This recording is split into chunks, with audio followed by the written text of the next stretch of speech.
La Llorona, baptisée Maria, est née dans une famille de paysans au temps des conquistadors. Elle attirait l'attention des hommes de son village avec sa beauté hypnotisante. La journée, elle passait du temps avec sa famille, mais la nuit tombée, elle sortait vêtue de sa robe blanche pour divertir les hommes du village. Elle aimait se montrer. Pour elle, l'ignorance n'existait pas. Durant cette période, elle donna naissance à 2 garçons, des jumeaux, mais personne ne sut jamais de qui ils étaient. 2 ans après, elle épousa un homme riche qui lui donna tout son amour et son attention, ainsi qu'à ses 2 enfants. Elle savait la chance qu'elle avait. Lui, il avait tout ce qu'une femme pouvait souhaiter chez un mari. Tout semblait idyllique. Mais au bout de 6 ans de mariage, l'homme changea de comportement. Elle commença à l'ennuyer avec ses 2 fils, qui pourtant n'avaient rien demandé. Il devint alcoolique, coureur de jupons, et quittait souvent Maria et les garçons pendant plusieurs mois d'affilée. Un soir, tout bascula. Alors que Maria marchait avec ses enfants le long de la rivière, au loin, elle vit la carriole de son mari, et à l'arrière se trouvait une très belle femme. L'homme salua les enfants et repartit sans un mot pour sa femme. Elle se demandait ce qu'elle avait fait de mal pour que son mari ait trouvé une femme bien plus belle et bien plus jeune qu'elle. Jalouse de l'intérêt de ses enfants pour son mari, cette dernière entra dans une rage terrible.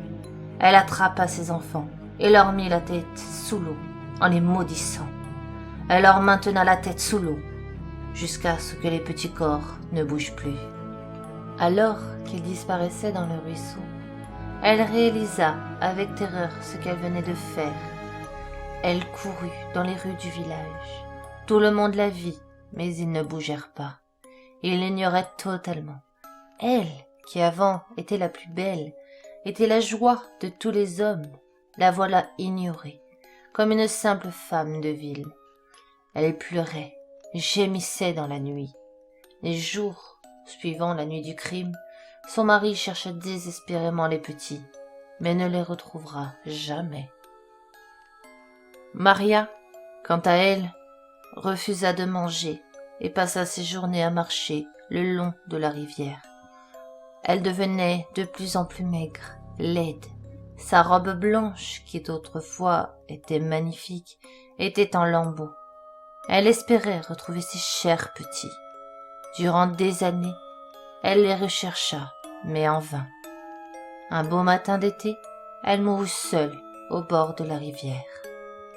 On raconte maintenant que l'esprit de la Llorona marche le long de la rivière Santa Fe la nuit. On la verrait errer le long de cette rivière, tuant hommes, femmes.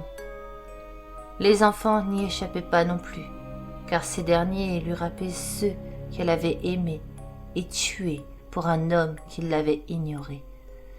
Ces victimes les plus connues sont ceux qui ignorent leur famille.